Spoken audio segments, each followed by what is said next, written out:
వృశ్చికం వారికి కనుక చూసుకున్నట్లయితే ప్రధానంగా వృశ్చిక రాశి వారికి లగ్నం అనుకోండి, రాశి అనుకోండి, ఈ 4వ భావంలో చతుర్థ భావం వాహన భావంలో కుజరాహులు కలుస్తున్నారు. దాని తర్వాత పంచమ స్థానంలో కుజుడు శని కలుస్తున్నారు. ఈ యొక్క గ్రహస్థితి మూలంగా మీకు కలిగేటువంటి ఫలితాలు ఏమిటి, ఏ దేవత ఆరాధన చేయాలి, ఎటువంటి విషయాల్లో మీకు బాగుంటుంది అనేటువంటి అంశాలు చెప్తుంది నేనైనప్పటికీ చెప్పిస్తుంది మీకు అమ్మవారి యొక్క అనుగ్రహం మీకు పరిపూర్ణంగా కలగాలని మనస్ఫూర్తిగా కోరుకుంటూ, ఇక్కడ 4వ స్థానం అనేటువంటిది వాహనాలు, గృహాలు, తల్లిగారికి సంబంధించిన విషయాలను చెప్తుంది జ్యోతిశాస్త్రం. కాబట్టి మీరు ఒక గృహం తీసుకుంటున్నారు, అదేదైనా లిటికేషన్స్లో ఉండేటువంటి గృహాన్ని ఏమైనా తీసుకుంటున్నారా అనేటువంటిది వృశ్చికం వారు చూసుకోవాలి. లేకపోతే ఒక్కోసారి చూడండి, కొంతమంది విదేశాల్లో ఎక్కడ ఉంటారు, ఇక్కడ ఏదో పొలం కొంటారు, లేకపోతే ఏదో స్థలంగా ఉంటారు, అది అలా వదిలేసి వెళ్ళిపోతారు. అది లక్కీగా ఏదో వెంచర్లో మంచి దీంట్లో అయితే ఎవడు ముట్టుకోడు, కానీ బయట ఎక్కడో అయితే ఎవడో దాన్ని కబ్జా చేసే ప్రయత్నం చేస్తూ ఉంటారు. కాబట్టి ఈ కాంబినేషన్ ఇలా ఉన్నప్పుడు పర్టికులర్గా ఏంటంటే మీరు చేయవలసినటువంటిది ఎప్పుడు కూడా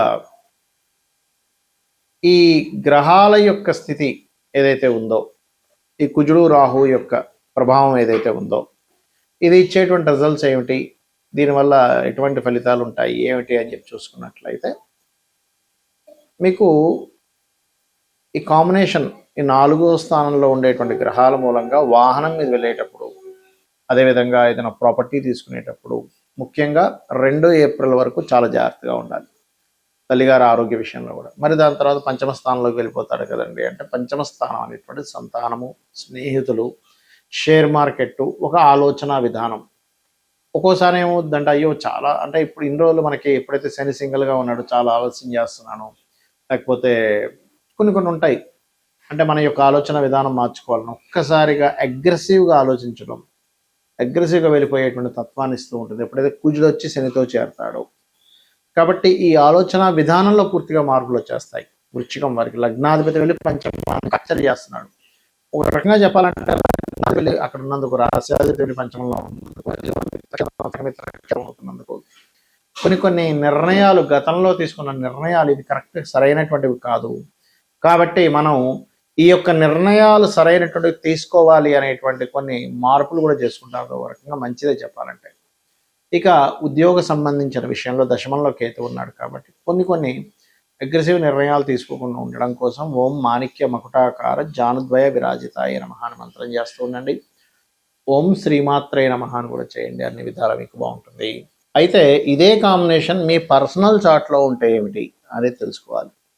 సర్వసాధారణంగా కుజరాహు ఈజ్ అతి కోపము, అగ్రెసివ్ నేచరు, హైపర్గా ఉండేటువంటిది, శక్తివంతంగా ఉండేటువంటి కాంబినేషన్. కుజా శని కూడా అంతే. అంటే ఏమిటి, కర్మకారకుడైనటువంటి శనికి మన ఎనర్జీ కారకుడైనటువంటి కుజుడు కనెక్ట్ అయ్యాడు. సో కర్మ ఈజ్ ఎనర్జెటిక్ కర్మ, అగ్రెసివ్ నేచర్ దీన్ని ఇస్తూ ఉంటుంది. అయితే మరి అందరికీ ఈ యొక్క కాంబినేషన్ అనేటువంటిది ఇబ్బందే ఇవ్వాలా ఏమిటి అంటే, ఇక్కడ మనం ఒక్కొక్క దాన్ని బట్టి చూసుకోవాలి. ఉదాహరణకి లగ్నంలో ఉన్నాడు అనుకోండి కాంబినేషన్ మీకు, అప్పుడు వాళ్ళ జీవులు అంటే వాళ్ళ యొక్క తత్వం అనేటువంటిది కంప్లీట్గా కొంత చిన్న విషయాలకి అగ్రెసివ్నెస్ రావడము. హెల్త్ పాయింట్ ఆఫ్ వ్యూలో చూసుకుంటే కనుక ఈ యొక్క శని కుజులు కానీ కుజరాహులు కానీ ఉన్నప్పుడు కొంచెం బీపీ లెవెల్స్ పెరగడం ఇట్లాంటివి ఇస్తూ ఉంటుంది. ఇది ఒక్కొక్కసారి లగ్నాధిపతితో కలిసి ఉన్న లగ్నాన్ని చూస్తున్నా ఈ యొక్క కాంబినేషన్ ఇస్తూ ఉంటుంది, గుర్తుపెట్టుకోండి. అయితే ఇదే మనకి ఒకవేళ ధనస్థానంలో ఉంటే ఇక్కడ 2 విషయాలు చూసుకోవాలి. ఎలాగా అంటే ఒక్కొక్కసారి ఎవరైనా పవర్ జనరేటింగ్ రిలేటెడ్ ధనయోగం, పవర్ రిలేటెడ్ సంబంధంగా ఎలక్ట్రికల్ స్టవ్స్ కానీ, ఎలక్ట్రికల్ వస్తువులు కానీ, ఎలక్ట్రికల్ బ్యాటరీస్ తయారు చేసే ఇలాంటి వాటి ధనయోగాన్ని ఇస్తుంది ఇక్కడ. కాకపోతే కుటుంబ సభ్యులతోనే ఇబ్బంది అనేటువంటిది ఇస్తుంది. అదే మూడ్లో ఉంది ఈ కాంబినేషన్. మళ్ళీ చెప్పని కాంబినేషన్ ఒకసారి గుర్తుపెట్టుకోండి. కుజరాహు కానీ లేకపోతే కుజుడు శని కానీ గుర్తుపెట్టుకోండి.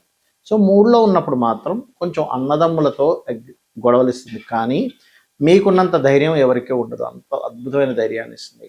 అయితే ఇక్కడ ఈ లగ్నానికి శుభులకి పాపులకి తేడా ఉంటుంది. ఎలా అంటే ఇప్పుడు ఈ కాంబినేషన్ ముఖ్యంగా కుజుడు ఎన్ని డిగ్రీల్లో ఉన్నాడు, రాహు ఎన్ని డిగ్రీల్లో ఉన్నాడు, ఆ లగ్నానికి కుజుడు శుభుడా రాహు శుభుడా, లేకపోతే కుజుడు శుభుడా శని శుభుడా అనేటువంటిది కూడా చూసుకోవాలి. ఎవరిని క్యాప్చర్ చేశారు ఆ క్యాప్చర్ని బట్టి మీకుండే లగ్నాన్ని బట్టి కూడా చిన్న పిసర ఆ తేడా అనేటువంటిది వస్తుంది. అంటే ఒక గొడవ జరిగినప్పుడు మీకు లాభం కలగాల, నష్టం కలగాల అనే దాని మీద ఆధారపడుతుంది.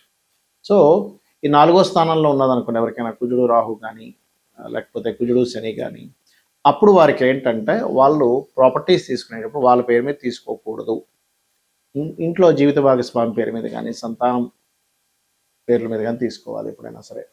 ఎందుకంటే ఇక్కడ ఈ కాంబినేషన్ ఒక్కొక్కసారి కొన్ని చూడండి మోసపోవడాలు లేకపోతే కొన్ని గొడవలు జరగడాలు ఈ ప్రాపర్టీ మీద ఇస్తూ ఉంటుంది. ఇక పంచమం అయితే సంతానంతో కొంత గొడవలు ఉంటుంటాయి, అదేవిధంగా ఫ్రెండ్స్తో గొడవలు ఉంటాయి, షేర్ మార్కెట్ మూలంగా వీళ్ళు ఇబ్బంది పడతారు అనేటువంటిది అర్థం చేసుకోవాలి. 6లో కనుక ఈ కాంబినేషన్ ఉంటే టఫెస్ట్ ఫైట్ అంటే ఏమిటంటే మీరు ఎంత స్ట్రాంగ్గా ఉంటారంటే అసలు అర్థం కాదు అవతలడికి, బాబా ఇంత స్ట్రాంగ్ ఏంటారా మనిషి అని. 6th హౌస్ ఈజ్ పరాక్రమ స్థానంగా మరియు శత్రు నాశన స్థానంగా చెప్తారు. అందుకే పాపగ్రహాలు 6లో ఉన్న వాళ్ళతో ఎక్కువ శత్రుత్వాలు పెట్టుకోకూడదని శాస్త్రం. ఇక 7వ స్థానంలో కనుక ఉంటే మాత్రం జీవిత భాగస్వామితో వివాహం అయ్యేటువంటి అంశాలని పార్ట్నర్స్తోని గొడవలు జరుగుతుంటాయి. లగ్నం నుంచి అష్టమంలో ఉన్నప్పుడు తాతగారి ఆస్తి విషయంలో గొడవలు రావడము, తాతగారి ఆస్తి మీరు యాజ్ ఇట్ ఈస్గా తీసుకోకుండా అమ్మేసి ఇంకోటి కొనుక్కోవడం చేస్తూ ఉండాలి. భాగ్యంలో ఉన్నప్పుడు తండ్రి గారికి కాస్త అగ్రెసివ్ నేచర్ ఉండడము, అదేవిధంగా తండ్రి గారికి గమనించుకున్నట్లయితే తనకి కొంచెం బీపీ లెవెల్స్ ఇవి ఉంటే కాస్త జాగ్రత్తగా ఉండాలి. అలాగే లాంగ్ జర్నీస్ చేసేటప్పుడు కొంత జాగ్రత్తగా ఉండాలి. ఇంకోటి కాంబినేషన్ 4లో ఉన్నప్పుడు అష్టమంలో ఉన్నప్పుడు కూడా కొంత యాక్సిడెంట్స్ కూడా ఇస్తుంది. దశమంలో ఉంటే వృత్తిలో రాక్షసుల్లా పనిచేస్తారు. అదేవిధంగా ఏంటంటే అతనంటే బాబోయ్ ఆయనంటే కెరియర్లో చాలా ఇదండి, లేకపోతే కెరియర్లో ఒక్కోసారి ఏమవుతుంటుంది అంటే కొలీగ్స్తో గొడవలు అవుతూ ఉంటాయి. ఇక లాభంలో ఉంటే అన్ని రకాల లాభాలు ఇస్తాయి 2 పాపగ్రహాలు ఉన్నప్పుడు. వ్యయస్థానంలో ఉన్నప్పుడు మాత్రం విదేశాలకు వెళ్ళి అక్కడ ఇబ్బంది పడడము, లేదా మ్యారిటల్ లైఫ్ కొంత డిస్టర్బెన్సెస్గా ఉండడం ఆఫ్టర్ మ్యారేజ్ తర్వాత జరుగుతూ ఉంటుంది. అదేవిధంగా తండ్రి గారు ఆస్తి పరంగా కూడా చూసుకుంటాం 12వ స్థానం అనేటువంటిది. అయితే ఇక్కడ మీరు అర్థం చేసుకోవాల్సిన విషయం ఏంటి అంటే ఇటువంటి కాంబినేషన్ మీ పర్సనల్ చార్ట్లో ఉంది, వెంటనే భయపడిపోవడం కాకుండా మీకు అసలు ఆ దశలు వచ్చాయా లేదా చూసుకోండి. ఆ మహాదశలు అనేవి రాకుండా ఏదో అయిపోతుందేమో, అమ్మో ఏదో మనకి కాంబినేషన్ ఉంది కాబట్టి అని అనుకోకండి. ఒకటి మహాదశలు అంతర్దశలు రావాలి. మహాదశ లేదు, చిన్నప్పుడే అయిపోయింది, దాని ప్రభావం ఉండదు. Point number 1. రెండవది అక్కడ అసలు అది యాక్టివ్ అవ్వదు ఒక్కోసారి, అంటే పోర్ట్ఫోలియోస్ ఏది కూడా దానికి కనెక్టివిటీలో ఉండవు. అలాంటప్పుడు కూడా ఏమీ కాదు, గుర్తుపెట్టుకోండి. అదేవిధంగా మీరు అగ్రెసివ్గా ఉంటేనే అది యాక్టివ్ అవుతుంది. మీరు అగ్రెసివ్ నేచర్ తగ్గించుకుంటే కూడా అది యాక్టివ్ అవ్వదు, గుర్తుపెట్టుకోండి. ఫర్ ఎగ్జాంపుల్ 3లో ఉంది, కమ్యూనికేషన్స్ ద్వారా గొడవలు రావాలి, కానీ మీరు దాన్ని అర్థం చేసుకొని అస్సలు మీరు అగ్రెసివ్ నేచర్ని అసలు ప్రదర్శించకుండా చాలా కూల్గా సిచ్యువేషన్స్ అర్థం చేసుకుని ఉంటే అది యాక్టివ్ అవుతుంది. ఎప్పుడు కూడా మన యొక్క యాక్టివిటీస్ మీద గ్రహం యాక్టివ్ అవుతుంది, గుర్తుపెట్టుకోండి. మనం ఒక పని చేసి ఆ కర్మ తగ్గట్టుగా గ్రహం యాక్టివ్ అవుతుంది, అది మెయిన్గా గుర్తుపెట్టుకోవాలి. అలాగే మరి దీనికి పరిహారాలు ఏమిటి? కుజరాహువులు కలిసి ఉంటే రావి చెట్టు కిందని ఆ సర్ప ప్రతిష్ఠ చేసిన వాటి దగ్గరికి వెళ్ళి ప్రదక్షిణం చేయడము, ప్రదక్షిణం చేసేటప్పుడు ఒక చెంబులో నీళ్లు తీసుకొని అందులో పసుపు కుంకుమ గంధం వేసి చిటికెడు వేసి కలిపేసి ఆ యొక్క నీటితోనే మీరు ఆ నీటిని పట్టుకొని రావి చెట్టు చుట్టూ ప్రదక్షిణం చేసి వాటి మీద వేయడం. అదేవిధంగా శని కుజులు ఉన్నా కూడా ఈ రెమెడీ చేసుకోవచ్చు. గోవులకి క్యారెట్స్, బెల్లము ఇటువంటి పదార్థాలు తినిపించడము, మరియు వీలైనంత మటుకు శివాభిషేకం ఎక్కువగా చేసుకోవడము, విష్ణు సహస్రనామాలు రెగ్యులర్గా వింటూ ఉండడము, చండీ పారాయణం లాంటివి చేయించుకుంటూ ఉండడం చేస్తూ ఉంటే ఖచ్చితంగా మీకు దీని యొక్క ప్రభావం కంప్లీట్గా పాజిటివ్గా రావడం జరుగుతుంది. శ్రీమాత్రే నమః.